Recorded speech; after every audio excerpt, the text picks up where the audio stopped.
So yeah, you will need this to get that bad boy off, I promise you. All right, y'all, welcome back to Philly D's Garage. So today we're gonna do something different. Just gonna talk about something that I did at work. So I had an 07 Honda Odyssey, right? Customer came in saying that they belt was squealing a lot and the car was making a lot of noise, right? So I pull it in, pop the hood, and first thing I see was the belt was riding on the tensioner like halfway. It wasn't all the way on. So then I look down and I see the parts where you mount up to release the tensioner to get the belt off. I seen these were broke. Well, let me get some more light, some reinforcement over here. So as y'all can see where it's at, you can tell somebody was like already trying to get somebody was in there. So, and then I noticed that the belt was like brand new. So somebody tried to put a belt on this car. And when they was trying to do that, they broke off these, as y'all can see, it's broke off. So that was my first thought. I had to sit there. I knew I had to sell a tensioner because it's already broken, damaged. So then I looked further and I noticed that the crank pulley, some might know it as a dampener, some know it as a crank pulley, some know it as a crankshaft pulley, whatever you want to call it. It dampens the vibration of the engine. That's what it's supposed to do, the crankshaft. So I look down and this thing is like wobbling like this, wobble, wobble, wobble, wobble. So I'm like, oh shit. So I'm like, okay, this guy is gonna need a crank pulley too. So long story short, once I got everything off, I just wanted to show you guys what happens when you don't get your car inspected and looked at. So you can see the rubber is coming from the inside of this crank pulley. Okay, you flip it, you can see around here where it's separating at. You guys see that? You're not supposed to see this part.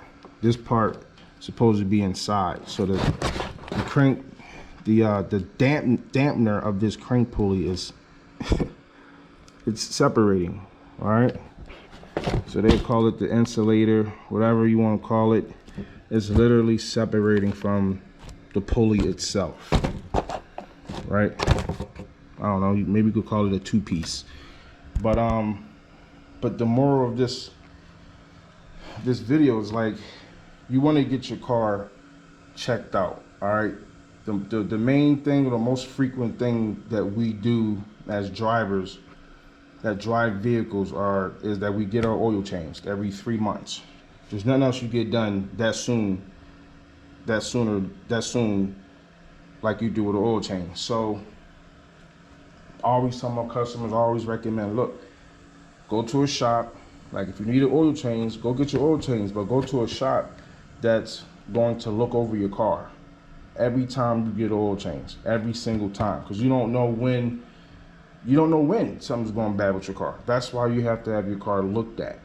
The oil change is the perfect time to have your car looked at, because that's the only reason why you will go to a mechanic shop every 3 months or every 4 or 5 months.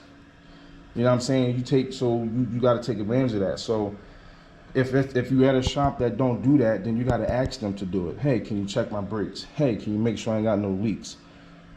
Okay, you guys got to do that. Okay, and some shops may do that, but some shops may only check your brakes and tires, and they might not check stuff like this. You know what I mean? You need to go to a shop that's going to check your entire car, peek inside the engine bay to look at your belt to see if they see something like this wobbling. Okay, you won't know, the customer won't know if they don't get it checked. You know, customers are just drivers at the most part. They're not mechanics, so they need somebody to let them know what's going on with their car. You know what I'm saying? And I don't know what was going on with this, but I don't know, the customer probably didn't even know that the mechanic even did this.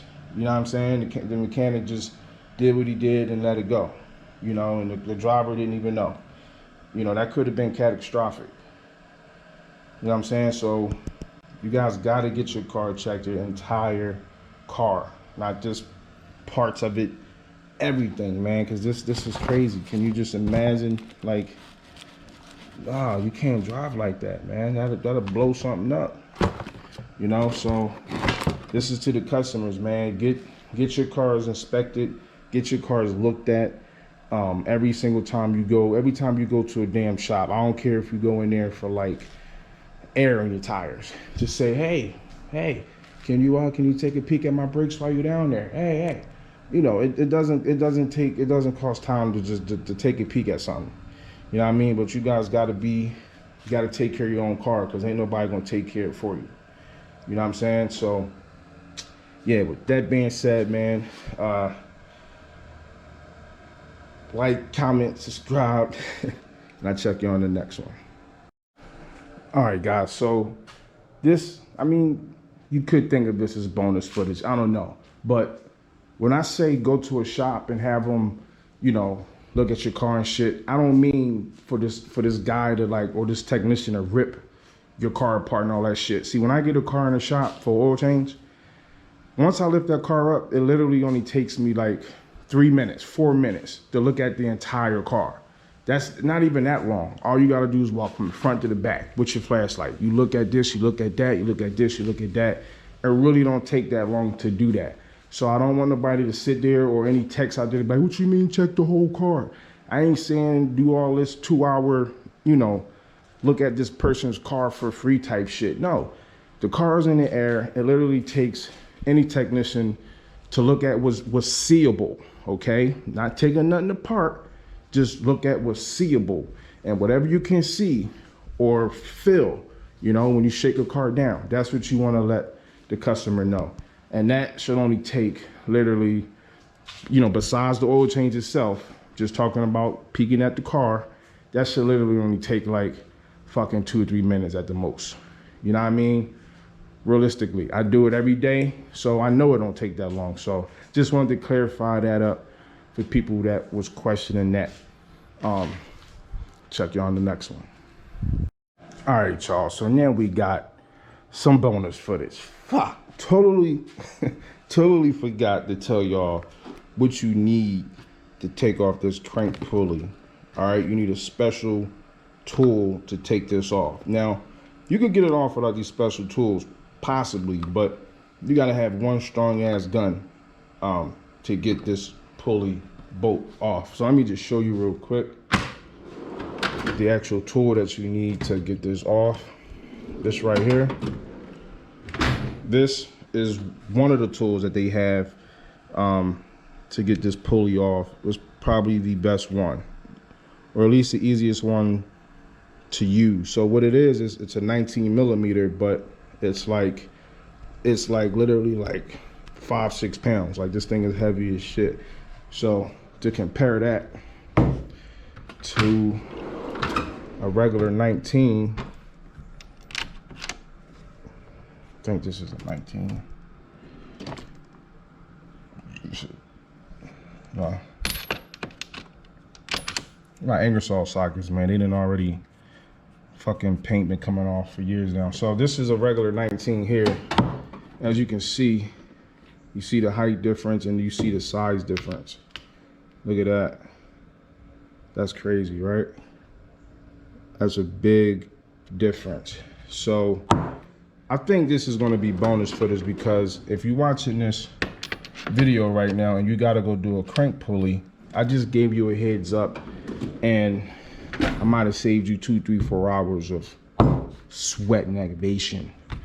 So yeah, you will need this to get that bad boy off, I promise you. But there you go, bonus footage for y'all. Catch y'all later.